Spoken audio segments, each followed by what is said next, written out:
Olá, eu sou o professor Wesley Góes, Universidade Federal da ABC. Este é mais um vídeo auxiliar da disciplina Aplicações de Elementos Finitos para Engenharia. Destaco aqui mais uma vez que este vídeo ele só vai fazer sentido para os alunos que acompanham a disciplina presencialmente. O objetivo deste vídeo é apresentar a aplicação da técnica de elementos finitos nos dois nossos problemas iniciais do curso. A gente vai utilizar a técnica de elementos finitos para aproximar a dois problemas mecânicos estruturais, o problema de barra sobre força normal e o problema de viga em flexão.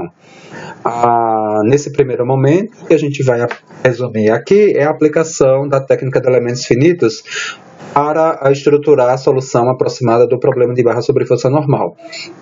O que a gente vai fazer em sala de aula, o que a gente vai desenvolver em sala de aula é apresentar já o problema de barra sobre força normal, sua forma integral e enfraquecida, por meio dos princípios dos trabalhos virtuais. E na sequência dessas lâminas, o que a gente tem na verdade, inicialmente, a apresentação das características da técnica de elementos finitos, por exemplo, a aproximação com essa característica, e essa apresentação um viés unidimensional, porque a intenção é aplicar essa técnica de elementos finitos nesse viés unidimensional para a solução do problema de barra sobre força normal. Nesses primeiros slides, o que a gente tem é justamente características da técnica de elementos finitos, que é, primeiro, a definição da aproximação, a distribuição de nós no meu domínio, caracterizando aí sub-regiões que podem ser denominadas elementos finitos, a partir da definição do grau de aproximação associado a cada nó, especificamente nesse problema de barra sobre força normal, observando a forma integral enfraquecida do problema e essencialmente a parte linear, dessa forma integral. A gente, quando discutir de sala de aula, a gente observa lá na forma integral enfraquecida o grau de exigência de diferenciabilidade dessa forma bilinear é 1, o operador diferencial é de ordem 1.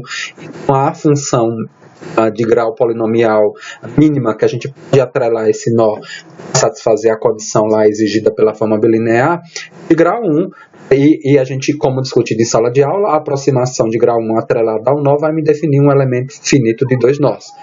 Caso a gente adotasse uma aproximação de grau 2 associado a esse nó, a cada um dos nós, um elemento finito teria necessariamente a três nós. Então, uma outra característica aqui da aproximação por elementos finitos no problema de barra sobre força normal é que os coeficientes da aproximação elas valerão os deslocamentos nos nós. Aqui a gente tem a forma fraca do problema de barra sobre força normal determinada a partir do princípio dos trabalhos virtuais. A questão aqui é enxergar a definição da matriz de rigidez do vetor de força para esse problema.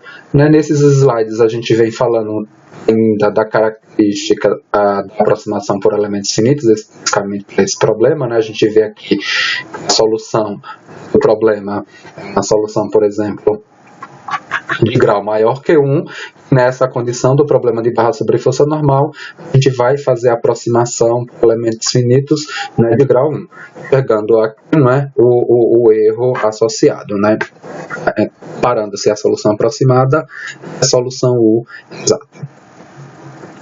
Aqui a cara da função de forma, esse tipo de problema, as funções tenda, característica de unidade no nó, ou seja, quando eu calculo o valor dessa função no nó E aqui, obrigatoriamente ela vale 1, decresce linearmente a 0 nos nós adjacentes a esse nó E, e os outros nós, essa função aqui obrigatoriamente vale 0, discutido lá em sala de aula. A gente aqui apresenta a definição dessas funções φ para um nó E, essas funções mestres aqui, Então, essas funções que vão, né, a me gerar as entradas matriz de rigidez, né, definidas a partir da forma linear, e as entradas do vetor de força definido pela forma linear. A gente tem aqui um problema, né, de barra submetida a uma carga linearmente distribuída. O que a gente vai apresentar aqui rapidamente é a construção da matriz K, né, e do vetor de força IL a esse problema discretizado por dois elementos finitos, né, três nós e dois elementos finitos. Então, a gente com 3 graus de liberdade, né, um grau cinemático em cada nó. A nossa dimensão da matriz de rigidez é 3×3, não é? O vetor de forças também 3 entradas, com 3 incógnitas a se determinar. Cada uma das entradas da matriz de rigidez vai ser dada a integral que me caracteriza a forma bilinear. A questão aqui é definir essas funções, né? Cada nó, em função das características geométricas da minha discretização, do meu elemento, né? A gente tem uma barra tamanho L, então cada elemento aqui, vamos entender que esses nós estão separados de forma equidistante, então a gente tem o comprimento do elemento 1 L sobre 2 e o comprimento do elemento 2 L sobre 2. E essa estrutura, né, da matriz de rigidez é facilmente obtida, do vetor de força também. Enxergamos aí uma contribuição, né, dos dois elementos nesse ponto aqui associado ao grau de liberdade 2. E na sequência da aula, o que a gente vai fazer é justamente um desenvolvimento para caracterizar a matriz de rigidez de um dado elemento e depois processar essa montagem que foi desenvolvida anteriormente para essa discretização de uma forma mais automatizada, mais lógica.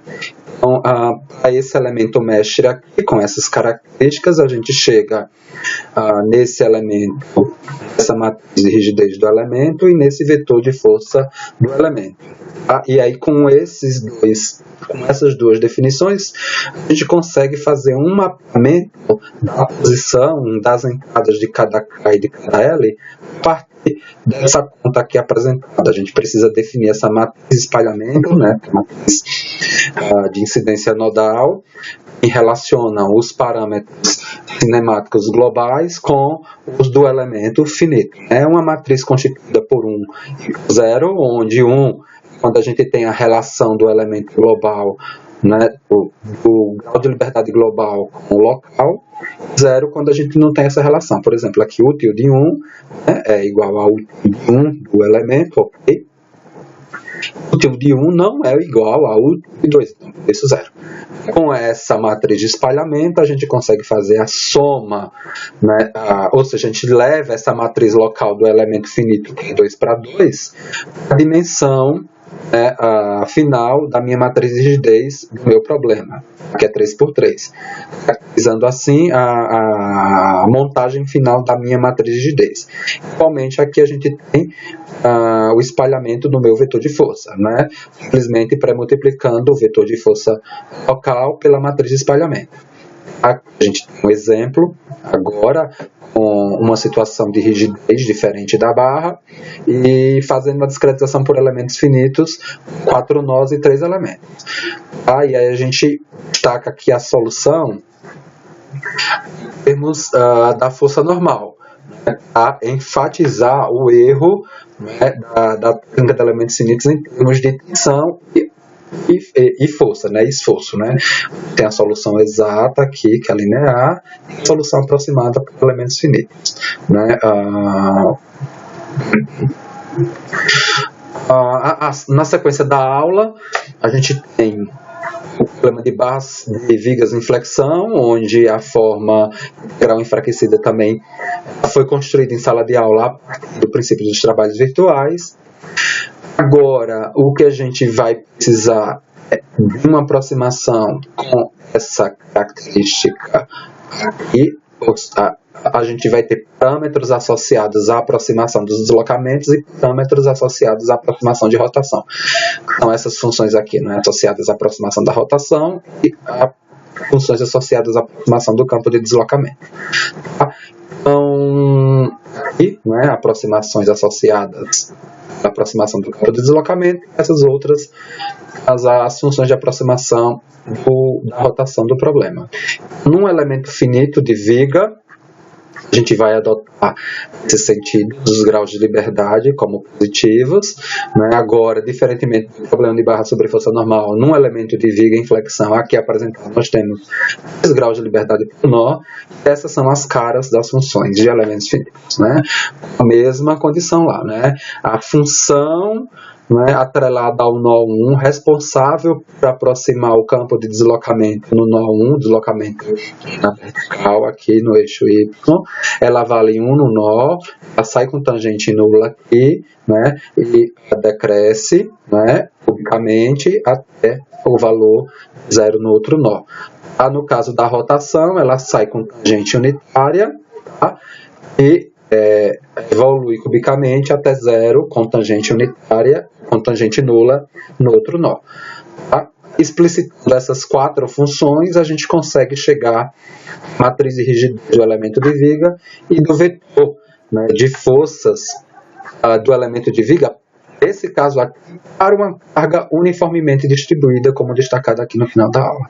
Aqui é só a apresentação da discretização de um problema de viga com essas características, apontando aqui as matrizes de espalhamento e a condição, né, de contribuição de cada uma das matrizes locais dos elementos finitos de viga e também a contribuição de cada um dos vetores de força de cada um dos elementos finitos de viga, né? Em sala de aula nós vamos desenvolver um problema que a gente possa trabalhar com essas matrizes de espalhamento, tanto do problema de barra como do problema de viga, né, e justamente caracterizando, né, a matriz de rigidez do problema de barra sobre força normal e de viga para uma dada discretização.